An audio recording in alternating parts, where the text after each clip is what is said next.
Hello everyone, welcome back to yet another video of class 11th English snapshot book number 2 and the chapter number 2 that is the address. The address chapter कहानी है एक परिवार की जो अपना कुछ सामान युद्ध की वजह से किसी के घर पर एज ए अमानत रख के चला जाता है। उसमें उसकी माँ रहती है मिसेस एस, उसकी डॉटर रहती है और ये जिनको सामान देती वो रहती है मिसेस डॉर्लिंग। तो यहाँ पर आप देख सकते हैं मिसेस डॉर्लिंग एक कैरेक्टर हो गया इसका जो सामान लेने वाली है। उसके अलावा मिसेस एस हो गई जो मदर है जो सामान देती है और इन सारे सामान को लाने की जिम्मेदारी लेती है मिसेस एस की लड़की डॉटर। तो ये आपकी कहानी है जिसके अंदर मुख्यतः 3 कैरेक्टर हैं। इन 3 कैरेक्टर के आसपास ये कहानी रिवॉल्व करेगी तो आपको समझना बहुत इजी हो जाएगा। द एड्रेस लिखा किसने है तो वो लिखा है मार्गा मिंको ने। मार्गा मिंको द्वारा लिखा गया ये चैप्टर है द एड्रेस। ठीक है, कहानी बहुत बेसिक है लेकिन इसमें थोड़ा सा नॉस्टैल्जिया या नॉस्टैल्जिक फीलिंग आएगी तो आपको ये बात का ध्यान रखना है। ओके, चलिए स्टार्ट करते हैं बिना किसी देरी के चैप्टर को पढ़ना। लाइन बाय लाइन पढ़ेंगे और आपको चैप्टर आराम से समझ में जाएगा, आपको चिंता करने की ज़रूरत नहीं है। The address. This short story is a poignant account of daughter who goes in search of her mother's belonging after the war। ये कहानी एक poignant है। तो poignant क्या होता है? poignant ऐसी कहानी को कहते हैं जहाँ पर किसी की फीलिंग्स वगैरह जो है वो हर्ट हो जाती है। जब किसी की फीलिंग हर्ट्स हो जाती है तो इस टाइप की स्टोरी को कहते हैं poignant अकाउंट। यहाँ पर एक लड़की सर्चिंग में जाती है अपने मदर्स की बिलोंगिंग्स के लिए, यानी कि मदर के जो भी सामान रहते हैं उनको ढूंढने के लिए वो जाती है आफ्टर द वॉर। वॉर के बाद, यानी जब इन्होंने सामान दिया था तब वॉर चल रही थी, अब वॉर फिनिश हो गई है in Holland. When she find them the objects evoke memories of her earlier life. जब वो सामान उनको दिखते हैं उस लड़की को, जो डॉटर सामान खरीद देखने जाती है, ढूंढने जाती है, उसको जब वापस सामान दिखते हैं तो उसकी सारी मेमोरीज अर्लियर लाइफ की वो रिवोक हो जाती है, जाग जाती है। However, she decide to leave them all behind and resolve to move on। लेकिन फिर भी वो उन सारे सामान को वहीं छोड़कर आगे बढ़ जाने का निश्चय करती है, उन सामानों को बिना लिए चली जाती है। यही आपको देखना है कि ऐसा क्या होता है कि वो सामान लेने भी जाती है और उसके बाद लेती भी नहीं है। चलिए पढ़ते हैं कहानी को। Do you still know me, I asked. मैंने पूछा क्या आप मुझे जानती हैं? The woman looked at me searchingly. उस महिला ने जिससे मैंने पूछा था उसने मुझे सर्चिंगली देखा। She had opened the door a chink. उसने जो दरवाज़ा है वो थोड़ा सा ही खोला था, एक दरार से मुझे देख रही थी। I came closer and stood on the step. तो मैं पास आकर वहाँ पे जो सीढ़ी थी उसके पास आकर खड़ी हो गई। No I don't know you. उसने रिप्लाई किया मैं आपको नहीं जानती। ये एस की डॉटर पूछ रही है डॉर्लिंग से। एस की डॉटर डॉर्लिंग से पूछ रही है, डॉर्लिंग कह रही है कि मैं आपको जानती नहीं हूँ। फिर वो रिप्लाई करती है daughter, I am Mrs S daughter. मैं मिसेस एस की डॉटर हूँ, उनकी लड़की हूँ। She held her hand on the door as though she wanted to prevent it opening any further. तो ये सुनकर उस महिला ने दरवाजे को इस तरीके से पकड़ लिया डॉर्लिंग ने जैसे उसको अब वो खुलने देना नहीं चाहती हो। Her face gave absolutely no sign of recognition. उसके चेहरे पर बिल्कुल ऐसे भाव नहीं आ रहे थे जैसे वो उसको पहचान रही हो। She kept staring at me in silence. वो बस मुझे घूरती रही चुपचाप। Perhaps I was mistaken. तो हो सकता है कि मैंने कोई गलती कर दी हो इंसान परखने में, पहचानने में। I thought perhaps it isn't her. और मुझे लगा कि शायद ये वो नहीं है जो मैं समझ रही हूँ। मैं इसको डॉर्लिंग समझ रही हूँ लेकिन ये तो मुझे पहचान ही नहीं रही है, तो इसका मतलब ये हो सकता है डॉर्लिंग ना हो। I had seen her only once. क्योंकि मैंने तो इसको केवल एक बार देखा था, फ्लिटिंगली, वो भी एकदम चलते फिरते जल्दी में। And that was years ago. ये भी सालों पहले, तो इतनी पुरानी बात याद नहीं रहती है। It was most probable that I had रंग अ रॉन्ग बेल। तो हो सकता है कि मैंने ज़रूर गलत घर की घंटी बजा दी है। The woman was most probable that the woman let go of the door and stepped to the side। फिर उस दरवाजे को उस औरत ने खुलने दिया और एक तरफ हट गई। She was wearing my mother's green knitted cardigan. जब दरवाज़ा खुला तो मैंने देखा कि उस औरत ने मेरी माँ के हाथ का गूथा हुआ कार्डिगन यानी स्वेटर पहन रखा था बटन वाला। The wooden buttons were rather pale from washing, लेकिन उसके जो बटन थे वो धुलाई की वजह से फीके पड़ गए थे, पैल पड़ गए थे। She saw that I was looking at the cardigan and half hid herself again behind the door. जब उसने देखा कि मैं उसका कार्डिगन देख रही हूं तो उसने वापस अपने आप को दरवाजे के पीछे छुपा लिया। But I knew now that I was right, लेकिन अब मुझे कन्फर्म हो चुका था कि मैं सही घर पर आई हूं क्योंकि इसने मेरी माँ का बनाया हुआ कार्डिगन पहन रखा है। अब जबकि वो कन्फर्म हो चुकी है तो मिसेस डॉर्लिंग के पास भी बहाना बनाने को अब कुछ भी बचा नहीं है। वो कहती है,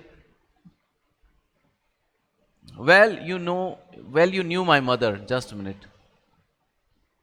तो लड़की कहती है कि well you knew my mother, आप मेरी मदर को जानती थी, मैंने पूछा।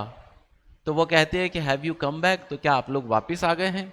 Said the woman, I thought that no one had come back. तो मुझे लगा था, डॉर्लिंग कह रही कि मुझे लगा था कि कोई वॉर के बाद वापस नहीं आया है, ओनली मी। तो वो रिप्लाई करती है कि कोई नहीं आया है, सिर्फ मैं आई हूं, मेरे फैमिली से सिर्फ मैं आई हूं और कोई भी नहीं आया है। The door open and closed in the passage behind her. जो दरवाज़ा है वो ओपन होता है और फिर क्लोज हो जाता है एक रास्ते की तरफ। उस घर में एक रास्ता है, दरवाजे के जस्ट बाद एक रास्ता है गलियारा, वहाँ पर वो डोर क्लोज होता है। अब मस्टी स्मेल इमर्ज, और जब ये दरवाज़ा खुल के बंद होता है तो अंदर से एकदम अजीब सी सीलन वाली स्मेल आती है। I regret I can not do anything for you. और वो महिला कहती है कि मैं क्षमा चाहती हूँ, मैं आपके लिए कुछ नहीं कर सकती। I have come here specially on the train. I wanted to talk to you for a moment. तो मिसेस एस की डॉटर कहती है कि मैं इतनी दूर से ट्रेन में बैठ के आपसे मिलने आई हूँ, थोड़ी देर के लिए मुझे आपसे बात करनी है। It is not convenient for me now. तो वो कहती है मेरे लिए अभी टाइम नहीं है आपसे बात करने का। Said the woman, I can't see you another time. तो मैं अभी बात नहीं कर पाऊंगी, फिर कभी देखते हैं। She nodded and cautiously closed the door as though no one inside the house should be disturb. फिर वो धीरे से दरवाजे को ऐसे बंद करती है जैसे वो घर के अंदर किसी व्यक्ति को डिस्टर्ब करना ना चाहती हो, इस तरीके से वो बंद करती है। I stood where I was on the step, मैं वहीं खड़ी रह गई जहाँ पे मैं खड़ी थी। The curtain in the front of the bay window moved. तो वहाँ पर एक दूर में जो बाहर की तरफ निकली हुई विंडो है उसका जो कर्टेन है वो मूव होता है, उसका पर्दा मूव होता है। समवन स्टेड एट मी, वहाँ सर कोई मुझे देख रहा था, उस पर्दे के अंदर से मुझे कोई देख रहा था, घूर रहा था। And would then have asked what I wanted, और उसने जरूर पूछा होगा कि मुझे क्या चाहिए, ये कौन है जो खड़ा है बाहर। ओ nothing, the woman would have said, और उस महिला ने कहा होगा कि कुछ नहीं, इट वॉज नथिंग, ये कुछ नहीं था। I looked at the name plate again, फिर मैंने नेम प्लेट देखा घर के बाहर। डोर्लिंग इट सेज, वहां पे लिखा हुआ था Dorling. In the black letters on white enamel, ये ब्लैक लेटर्स में लिखा हुआ था वाइट कलर के एक चमकदार प्लेट पर। एंड ऑन द जैम, और वो दरवाजे और खिड़की के बीच में जो जगह रहती है वहाँ पर अ बिट हायर, और एक ऊंचाई पर, हाइट पर, द नंबर 46, और नंबर भी क्या लिखा हुआ था 46। यानी कि सब कुछ एड्रेस भी सेम है, नाम भी सेम है। ये अब कोई कंफ्यूजन वाली बात नहीं है कि मिसेस डॉर्लिंग का घर है या नहीं। As I walked slowly back to the station, जब मैं वापस वहाँ से स्टेशन की तरफ चली, I thought about my mother, फिर मैं अपनी माँ के बारे में सोचने लगी। Who had given me the address years ago, जिसने ये एड्रेस मुझे सालों पहले दिया था। It had been in the first half of the war, ये कब की बात है? जब आधी वॉर खत्म हुई थी, उससे पहले। I was home for few days and it struck me immediately that something or the other about the room had changed. मैं उस दौरान अपनी माँ के घर आई हुई थी और जब मैं घर में आई तो तुरंत मुझे पता चला कि घर में कुछ ना कुछ तो ऐसा है जो मिसिंग है या चेंज हो गया है। आई मिस्ड वेरियस थिंग्स, क्योंकि मुझे वहाँ पर बहुत सारी चीज़ें कम लग रही थी। My mother was surprised I should have noticed so quickly, मेरी मदर ये देखकर सरप्राइज हो गई कि मैंने कितना जल्दी इस चीज़ को पकड़ लिया। Then she told me about Mrs Darling, फिर उन्होंने मुझे मिसेस डॉर्लिंग के बारे में बताया। जब वो सामान मिसिंग हो गया और इस बात का मुझे पता चला तब। I had never heard of her, but apparently one, she was an old acquaintance of my mother.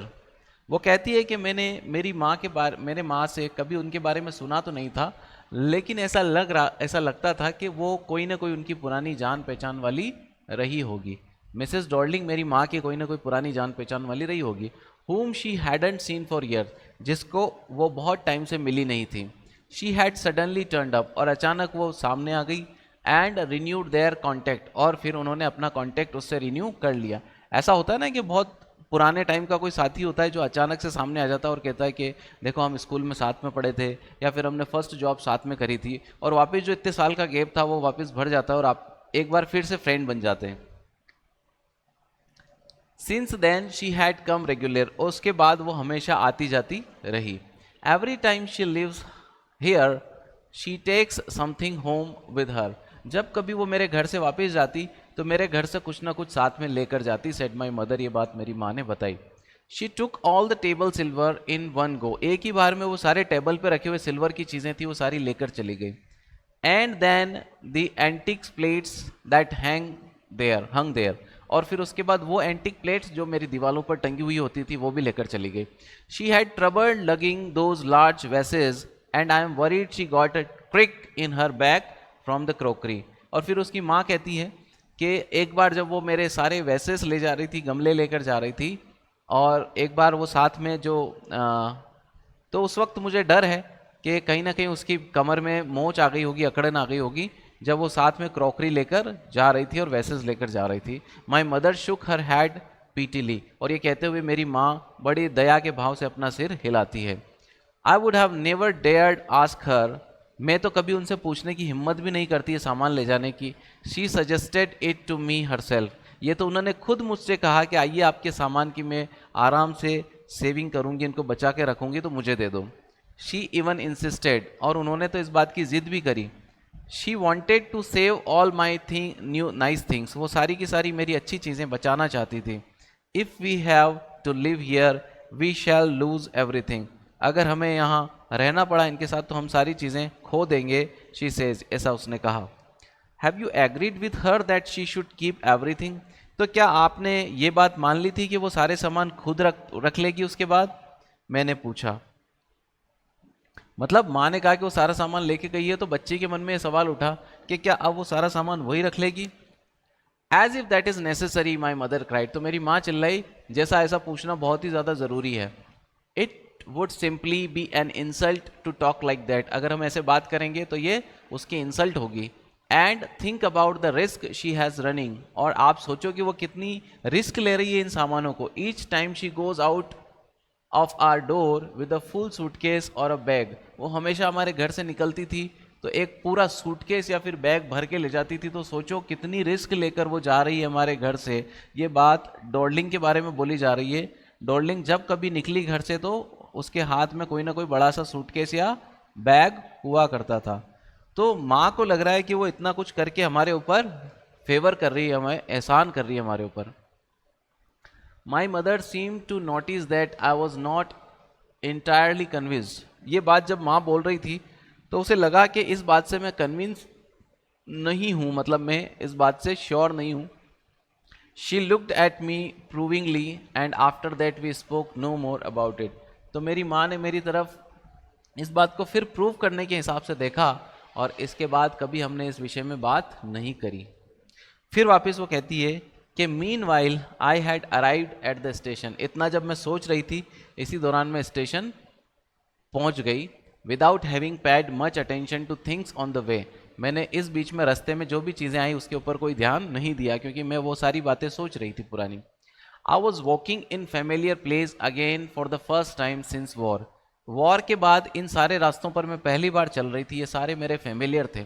But I did not want to go further than was necessary, लेकिन मैं ज़रूरत से ज़्यादा आगे जाना नहीं चाहती थी। क्यों नहीं चाहती थी?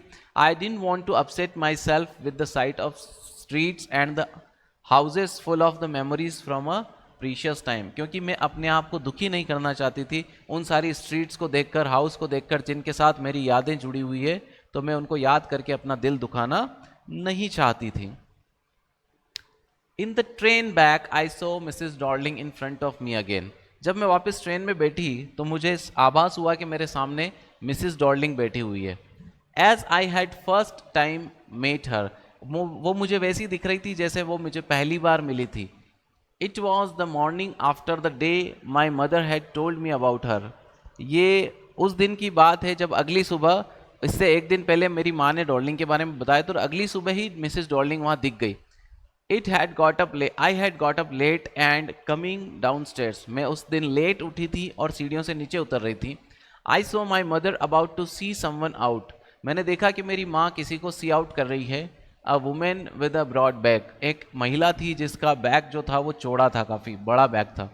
That is my daughter said my mother, मेरी माँ ने इंट्रोड्यूस कराते हुए कहा कि वो मेरी बेटी है। शी बैकन टू मी, उसने मेरे को इशारा करते हुए बुलाते हुए इशारा किया। The women nodded and picked up the suitcase under the coat rack, फिर वहाँ पर जो कोट रेक रखा हुआ था, कोट रखने का जो रेक होता है उसके नीचे बैग रखा हुआ था, उसको उठाया और वहाँ से चल दी। She wore a brown coat and a shapeless hat, उसने एक ब्राउन कलर का कोट पहन रखा था और उसने शेपलेस हेट यानी कि एक बेढंगी सी टोपी पहन रखी थी। ये सारी बातें क्या बताती? ये बातें बताती है कि जो डॉर्लिंग है, डॉर्लिंग एक गरीब महिला है और ये सारा सामान वो उठाकर इसलिए ले जा रही है क्योंकि कहीं ना कहीं उसे लगता है कि जब वॉर फिनिश होगी या फिर वॉर के दौरान कहीं ये लोग मर गए तो ये सारा सामान मेरे पास रह जाएगा। इस मंशा से वो सारा सामान लेकर जा रही है, ना कि उनको बचाने के लिए। Does she live far away I asked, मैंने उनसे पूछा मेरी माँ से कि क्या ये बहुत दूर रहती है। Seeing the difficulty she had going out of the house with the heavy case, ये देखते हुए कि वो कितना परेशानी उठा रही है सारा सामान उठाने में, तो मुझे लगा कि कहीं ना कहीं ये बहुत दूर रहती होगी। In Marconi street said my mother number 46 remember that, तो मेरी माँ कहती है कि मकान नंबर 46 मार्कोनी स्ट्रीट में रहती है, इस बात को ध्यान रखना। आई हैड रिमेंबर्ड इट, और ये मैंने याद रखा। But I had waited a long time to go there, लेकिन मैंने वहाँ जाने से पहले बहुत टाइम वेट किया। इनिशियली आफ्टर द लिबरेशन, जब जैसे हमें आज़ादी मिली उसके बाद, I was absolutely not interested in all that stored stuff, जैसी आज़ादी मिली फिर मुझे बिल्कुल इंटरेस्ट नहीं था वो सारे सामान को जो स्टोर करके रखा हुआ था उसको लाने में। And naturally I was also rather afraid of it, और मैं तो इससे डरी हुई भी थी। किस बात से? Afraid of being confronted with things that had belonged to a connection that no longer existed. मैं इन चीज़ों को वापस लाती तो उससे एक कनेक्शन डेवलप होता वापस, जो पुराने टाइम में कनेक्शन था। अब ना वो घर रहा ना वो बात रही, तो उन चीज़ों को देखकर मुझे और ज़्यादा दुख होता, इसलिए मैं उसमें इंटरेस्टेड नहीं थी। Which were hidden away in the cupboards and boxes and waiting in vain until they were put back in their place again, और आज की डेट में वो सारी की सारी अलमारियों में और बॉक्सेज में अंदर बिना किसी वजह के, मतलब जिसका कोई रिजल्ट ना निकले, ऐसा इंतज़ार कर रहे हैं ताकि उनको वापस लाया जा सके और उनको अपनी जगह पर रखा जा सके, ऐसा वो सारे सामान इंतज़ार कर रहे हैं। Which had endured all those years because they were things, इसने ये सारे साल बीच के इंड्योर किए हैं, सहन किए हैं, सिर्फ इस वजह से कि ये सारी की सारी चीज़ें हैं, ना कि इंसान। But gradually everything become more normal, लेकिन धीरे धीरे युद्ध के बाद सारी चीज़ें सामान्य होती गई। Bread was getting to be lighter colour, अब जो हमारी रोटियों का रंग है धीरे धीरे लाइट होता जा रहा था। ये सिर्फ इस सिचुएशन को बताने के लिए बोला गया है। There was a bed you could slip in under unthreatened, अब एक बेड हुआ करता जहाँ पर आप बिना डरे सो सकते हैं। A room with a view you were more used to glancing at each day, अब एक कमरा था जहाँ पर आप बाहर निकल कर कुछ ना कुछ देख सकते हैं रोज। And one day I noticed I was curious about all possessions that must still be at the address, अब मुझे क्यूरियोसिटी हुई मेरे अंदर कि वो सारी चीज़ें भी अब यहाँ होनी चाहिए जो हमारी थी। I wanted to see them, अब मैं वहाँ जाकर उन्हें देखना चाहती थी। टच एंड रिमेंबर, उन्हें टच करना चाहती थी और याद करना चाहती थी, वही सारी चीज़ें जो मिसेस एस ने डॉर्लिंग को दी थी। After my first visit in vain to Mrs Dorling house I decided to try a second time, तो जब फर्स्ट टाइम वो गई थी वो तो बिल्कुल उसकी मेहनत बेकार चली गई थी। अब उसने डिसाइड किया कि अब दूसरी बार वो जाकर देखेगी, एक और बार कोशिश करेगी। Now a girl of about 15 open the door to me, अब एक 15 साल की लड़की ने दरवाज़ा ओपन किया। I asked her if her mother was at home, मैंने पूछा कि क्या आपकी माँ घर पर है। No she said my mother's doing an errand, तो उसने बताया कि मेरी माँ जो है एरेंड पे गई है, मतलब शॉपिंग के लिए गई है। No matter I said I will wait for her, मैंने कहा कि अब कोई बात नहीं है, मैं उसके लिए इंतज़ार कर लूँगी। उसके बाद क्या होता है, I followed the girl along the passage, अब मैंने उस लड़की का उस रास्ते में गलियारे में उसका पीछा किया। An old fashion iron Hanukkah candle holder hung next to the mirror, जैसे ही मैं उस रास्ते में गई तो वहां पर एक हनुका लगा हुआ था मिरर के पास में। हनुका मतलब ऐसा कैंडल होल्डर होता है जिसके ऊपर बहुत सारी कैंडल्स को रखा जा सकता है, उसको ऐसा कनेक्ट किया हुआ रहता है, स्टैंड टाइप होता है जिसके ऊपर आप कैंडल जला सकते हो। We never used it because it was much more cumbersome than a single candlestick. हमने इसको कभी यूज नहीं किया था। क्यों नहीं किया था? क्योंकि ये बहुत डिफिकल्ट टू कैरी है। कम्बरसम मतलब इसको कैरी करना बहुत मुश्किल था, क्योंकि सिर्फ एक मोमबत्ती जलाने के लिए इतना बड़ा हनुका कौन जलाएगा। वॉन्ट यू सिट डाउन आज द गर्ल, लड़की ने पूछा आप बैठेंगी नहीं। She had open the door of the living room and I went inside past her, उसने ये बोलते हुए लिविंग रूम का दरवाज़ा खोला और मैं उससे आगे निकल कर वहाँ चली गई। आई स्टॉप्ड हॉरीफाइड, जब मैं वहाँ रुकी तो मैं हॉरीफाइड हो गई, डर गई। I was in a room I knew and I did not know, मैं ऐसे रूम में जाकर रुकी थी जिसको मैं जानती भी थी और जिसको जानती नहीं भी थी। I found myself in the midst of things I did want to see again, मैं इन चीज़ों के बीच में थी जिन चीज़ों को मैं वापस देखना चाहती थी। But which oppressed me in the strange atmosphere, लेकिन मुझे इस बात का गम है कि वो ऐसे स्ट्रेंज एटमॉस्फेयर में मुझे देखने को मिली। मुझे तो फील हो रहा था कि सारी अलमारियों में पैक होगी, सब कुछ बॉक्स में बंद होगी, लेकिन यहाँ तो सारी चीज़ें लगी हुई है। और because of the tasteless way everything was arranged, या फिर ऐसे तरीके से इन लोगों को चीज़ों को रखा गया था जिसमें बिल्कुल दिमाग नहीं लगाया गया था, कोई सेंस नहीं लगाया गया था। इस तरीके से उसको सजा हुआ देखकर मेरा दिमाग और ज़्यादा खराब हो गया। Because of the ugly furniture और the muggy smell that hung there, और इसके साथ वहाँ जो स्मेल आ रही थी उसकी वजह से भी मुझे बुरा लग रहा था। I don't know but I scarcely dare to look around me, मुझे मतलब पता नहीं क्यों ऐसा लग रहा था कि मैं बिल्कुल देख नहीं पा रही थी चारों तरफ मेरे चीज़ों को। The girl moved a chair, उस लड़की ने एक चेयर को मूव किया। आई सेट डाउन, में बैठ गई। And stared at the wooden table cloth, और फिर जब मैं बैठी तो मेरे सामने एक टेबल रखी हुई थी, उसके ऊपर एक कपड़ा रखा हुआ था, उसको देखने लग गई। आई रब्ड इट, मैंने उसको हाथ लगाकर देखा। My fingers grew warm from the rubbing, और मेरी हाथ की फिंगर्स जो है वो घिसने की वजह से गर्म हो गई। I followed the lines of the pattern, मैंने उस कपड़े की जो लाइन्स बनी हुई थी, पैटर्न बना हुआ था, उसके ऊपर अपनी उंगली को घुमाया। Somewhere on the edge of there should be a burn mark, और वो सोच रही थी कि इस कपड़े पर जब कहीं ना कहीं बीच में एक बर्न मार्क होना चाहिए, जलने का निशान होना चाहिए। यानी आप देखिए कपड़ा भी उन्हीं का है। That had never been repaired, जिसको कभी रिपेयर नहीं किया गया था, वो छेद आज भी उसमें होना चाहिए। My mother will be back soon said the girl, मेरी उस लड़की ने कहा मेरी माँ जल्दी वापस आ जाएगी। I have already made tea for her, मैंने उनके लिए चाय बना रखी है। Will you have a cup, क्या आप भी पियेंगी? तो उसने यस करा, thank you. I looked up, मैंने ऊपर देखा। The girl put cups ready on the tea table, लड़की टी टेबल के ऊपर कप सजा रही थी। She had a broad bag, उसकी भी चौड़ी बैग थी, जस्ट लाइक हर मदर, जैसे उसकी माँ की थी। She poured tea from a white pot, उसने एक वाइट कलर के पोट में से चाय को टी कप में रखना शुरू किया। All it had was a gold border on the lid, उस टी पॉट के ऊपर एक गोल्डन कलर का ढक्कन के ऊपर लाइन बनी हुई थी, उसके ऊपर बॉर्डर बनी हुई थी। आई रिमेंबर्ड, ये मुझे याद था क्योंकि ये जो टी पॉट था ये भी उन्हीं का था। She opened a box and took some spoons out, उसने एक बॉक्स ओपन किया और उसमें से कुछ चम्मच निकाली। That's a nice box, I heard my own voice, और उस अच्छे डब्बे को देखकर मेरे अंदर से आवाज़ आई कि ये बॉक्स कितना अच्छा है, क्योंकि ये उसी का है। It was a strange voice, ये बड़ी अजीब आवाज़ थी। एज दो each sound was different in this room, ये उसी तरीके से अजीब थी जैसे इस घर की हर आवाज़ मुझे क्या लग रही थी, अजीब लग रही थी। ओ यू नो अबाउट देम, तो ये देखकर लड़की ने कहा कि आप इसके बारे में जानते हो। Just a minute. हम्म। तो उसने पूछा कि क्या आप किसके बारे में जानते हो?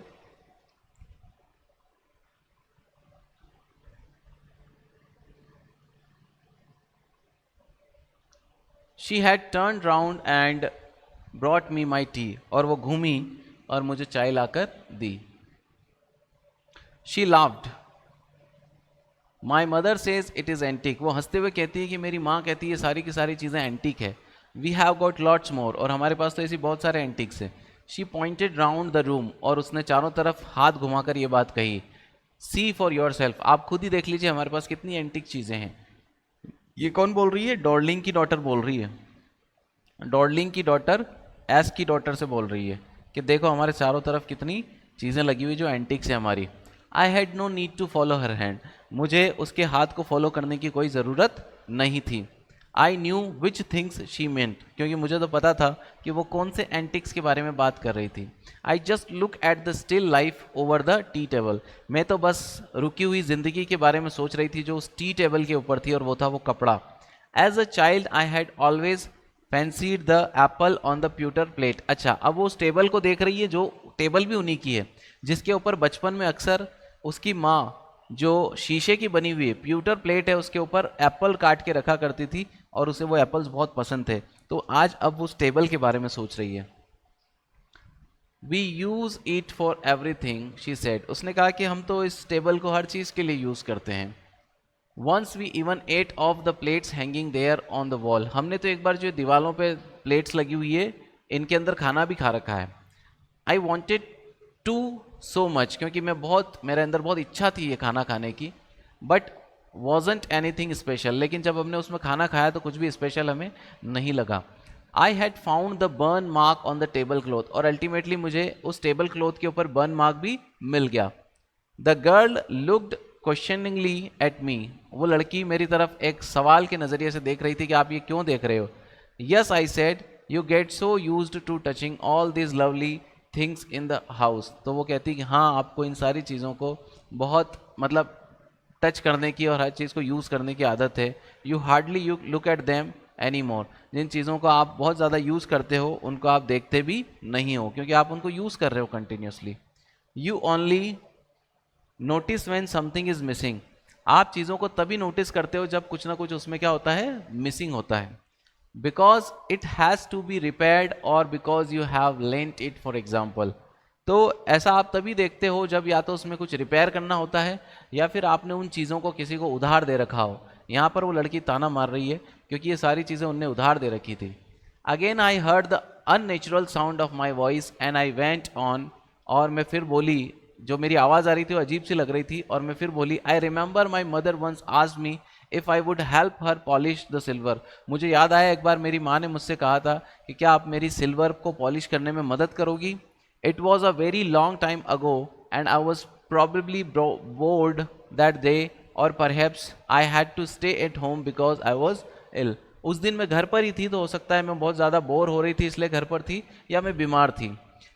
As she had never asked me before, ऐसा उसने मुझसे कभी पहले पूछा नहीं था।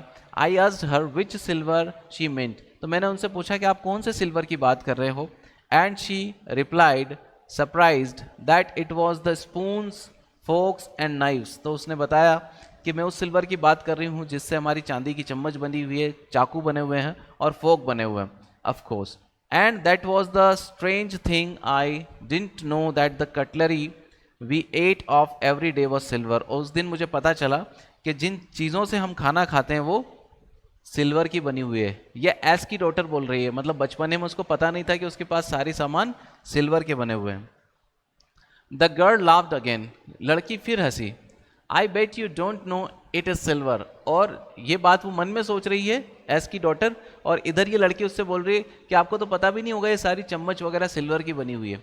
आई लुक्ड इंटेंटली एट हर, तो मैंने उसकी तरफ बड़े इंटेंट तरीके से देखा। What we eat with she asked, उसने पूछा कि हम काई से खाते हैं पता है। वेल डू यू नो, तुम्हें पता है। शी हेजिटेटेड, तो उसने उसको बड़ा मतलब हेजिटेटेड फील हुआ बताने में। She walked to the sideboard and wanted to open the drawer, वो अब दिखाने के लिए साइड बोर्ड पर जाकर ड्रोर खोलती है ताकि वो दिखा सके हम खाना कहीं से खाते हैं। I will look, it's in here. मैं देखती हूँ, देखो हम जिससे खाना खाते हो यहीं रखे हुए हैं। इतना सुनते ही आई जम्प्ड अप, मैं वहां से कूद पड़ी। I was forgetting the time, और बोलती है कि मैं अपना टाइम भूल गई हूँ actually, I must catch my train. ये सारा कुछ देखकर वो इतना घबरा गई थी, इतना परेशान हो गई थी कि वो वहां से भागना चाहती, बोलती मेरा ट्रेन का टाइम हो गया। She had her hand on the drawer, और इधर वो लड़की उस दरवाजे उस ड्रॉर को हाथ में रखकर खड़ी है। Don't you want to wait for my mother, क्या आप मेरी माँ का इंतजार नहीं करना चाहती? तो वो रिप्लाई करती है नो आई मस्ट गो, मुझे यहाँ से जाना चाहिए। I walk to the door, और बोलते बोलते मैं दरवाजे की तरफ चली गई। The girl pulled the drawer open, I can't find my own way. अब उस दरवाजे तक पहुंचते पहुंचते उस लड़की ने जो है ड्रॉर को ओपन कर लिया था। As I walked down the passage I heard the jingling of spoons and forks. जब मैं दरवाजे तक पहुंची तब तक उस ड्रॉर के अंदर से निकली हुई चम्मच और फोक्स की जिंगल की आवाज मुझे सुनाई दे रही थी। At the corner of the road I took up at the name plate, I looked up at the name plate. मैंने कॉर्नर पर जाते जाते वापस से नेम प्लेट देखा। मार्कोनी स्ट्रीट इट सेड, वहां पे लिखा हुआ था उस स्ट्रीट में Marconi street. I had been at number 46, और मैं उसके नंबर 46 में ही थी।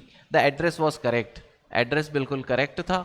But now I didn't want to remember it, लेकिन अब मैं इस एड्रेस को याद रखना नहीं चाहती एनी मोर।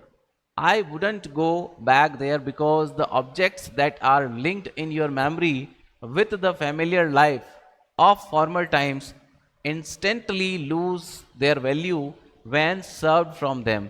क्योंकि अब वो सारी चीज़ें जो वहाँ रखी हुई है, जिनके साथ आपकी मेमोरीज जुड़ी हुई है, बचपन की यादें लिंक हैं, अब आप बिल्कुल उससे डिस्कनेक्ट फील कर रहे हैं, क्योंकि उन सारी चीज़ों के अंदर तो अब खाना सर्व किया जाता है, उन चीज़ों को यूज़ किया जाता है। You see them again in a strange surrounding, आप उन्हें बहुत अजीब से सराउंडिंग में देखते हो। And what should I have done with them in small rented room where the shreds of the blackout paper still hung along the windows and no more than a handful of cutlery fitted in the narrow table drawer। और अब मैं अपने नए घर में उसको ले जाकर करूँगी भी क्या, जहाँ पर वॉलपेपर्स लगे हुए हैं बड़े अजीब से वॉल के ऊपर, और वहाँ पर कटलरी रखने के लिए ज़्यादा स्पेस भी नहीं है, छोटी सी टेबल है, उसके अंदर एक छोटी सी ड्रॉअर है। वो अपने मन को समझाने के लिए सारी बातें बोल रही है। एक्चुअली वो लाना तो सब कुछ चाहती थी, लेकिन उसने ऐसी कंडीशन देखी अपने सारे सामान की, तो उसका मन बिल्कुल दुखी हो गया, बिल्कुल टूट गया। I resolve to forget the address, फिर मैंने निश्चय किया कि मैं उस एड्रेस को भूल जाऊंगी। Of all the things I had to forget, और अब सारी चीज़ें जो वहाँ रखी हुई उनको भी भूल जाऊंगी। That would be the easiest, और यही सबसे आसान होगा अगर मुझे अपने आप को दुख से निकालना है। और यहाँ पर जो आपकी है कहानी मार्गा मिंको की लिखी हुई फिनिश होती है।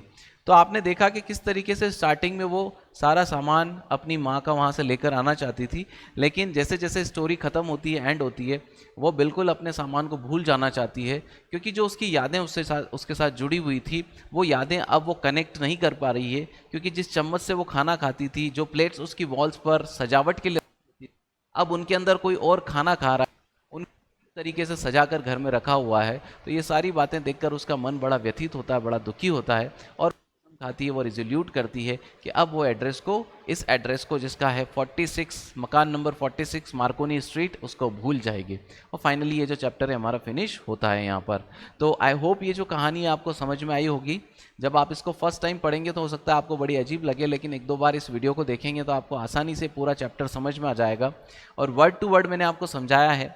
साथ में ये जो मीनिंग लिखा हुआ PDF अगर आप चाहते हैं तो आप हमारा टेलीग्राम चैनल जो है, जिसका नाम है अरीना स्मार्ट क्लास नीमच, सबके बीच में अंडरस्कोर है, उसको ज्वाइन कर लीजिए। वहाँ ऑन डिमांड ये सारी PDF में प्रोवाइड करा दूंगा।